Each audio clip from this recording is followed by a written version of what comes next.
Good evening, YouTube. This is part 2 of my video series looking into setting up some sort of media center extender capability. Let's look into the remote desktop protocol, or RDP, used by Windows to connect to a media center extender, or MCE. A real MCE, like the Xbox 360, uses a Microsoft remote desktop protocol, so we probably can't make a 100% clone of an MCE without that. I'll put a link to the following web pages in the video description if you want to read more. Here's the Media Center Extender Wikipedia page with a little background information. This page mentions the version 1 and 2 extenders, but doesn't seem to cover the Windows 8 MCE interface changes, which resulted in only Xbox 360 support. But they also, down here, talk about the energy consumption on the Xbox 360. And then here's some information on the remote desktop protocol. This is the FreeRDP project as used in Media Center. This is for Windows 7, I believe, but it has some good background information. One thing here, as it's mentioned, the protocols used between the extender and the media center are partially open. Means they're also partially closed, undocumented that is. So more on that later. So on a side note, there are some interesting things about this remote desktop protocol use in the Windows 8 Media Center support. First, RDP is part of what requires you to upgrade to the Pro version of Windows 8 to run Media Center. They're all the same until you get down here to add a remote desktop connection. So the Pro version includes the RDP components required to allow a media extender to operate, whether you have one or not. I think it also includes the video codecs needed to decode and display video and DVD media. So I find it a bit strange, since in earlier Windows versions, Media Center was part of the Home Premium version, and you only needed to go to the Pro or higher editions for advanced features like domain support. So I guess now playing back TV programs is an advanced feature.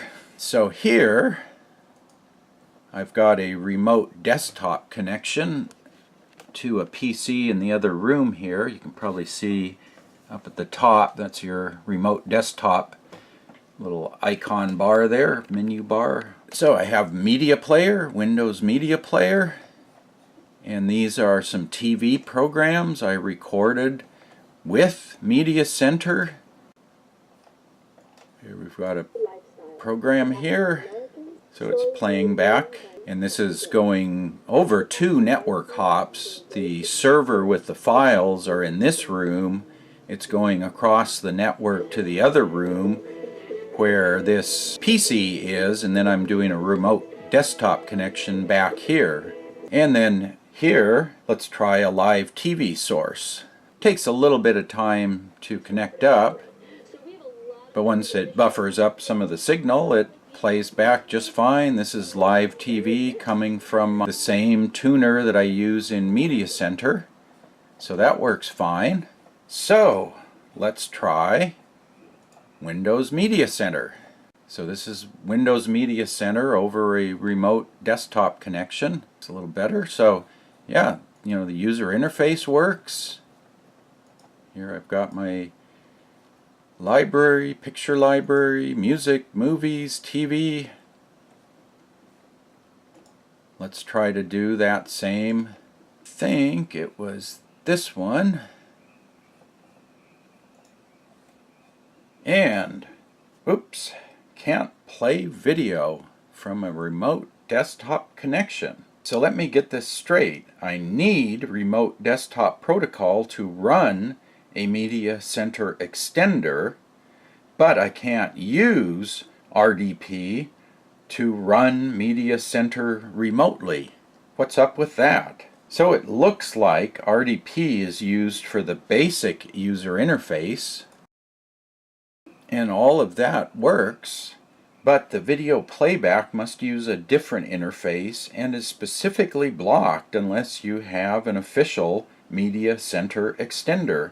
So let's pass on the RDP interface since it's not going to work, and that's probably the partially open and partially closed code that was mentioned in that other article. So what if there were some open source software project that was begun a long time ago with the goal of using the media center features of the original Xbox? It might have been called something like the Xbox Media Player. And then they might have shortened it to Xbox Media Center, and then the XBMC Media Center, and finally Kodi. I think I've heard about that. I did a video on it a little over a month ago, and I wonder what would happen if someone were to take this Xbox Media Center, XBMC or Kodi software, and try to hook it up to a PC running Windows Media Center. If it could be made to duplicate as many of the features of a Media Center extender at a fraction of the cost of an Xbox 360 and without the need for a yearly subscription, that would be something. And if that could be done using a fraction of the power that an Xbox 360 uses, that might be a real winner. So there are two parts to making this happen. The first is you need to install and configure a server program on the PC where you're running Windows Media Center on. Then there's a client that will need to be set up to access the features on the Media Center server PC. So in the next videos I'll cover those next steps, so stay tuned for that. Any comments or questions, put that in the comment section below the video description. You can check out some of my other cable cutting and Kodi and Raspberry Pi videos in the playlist here. Subscribe to my channel for updates. Happy Pi Day, and as always, thanks for watching.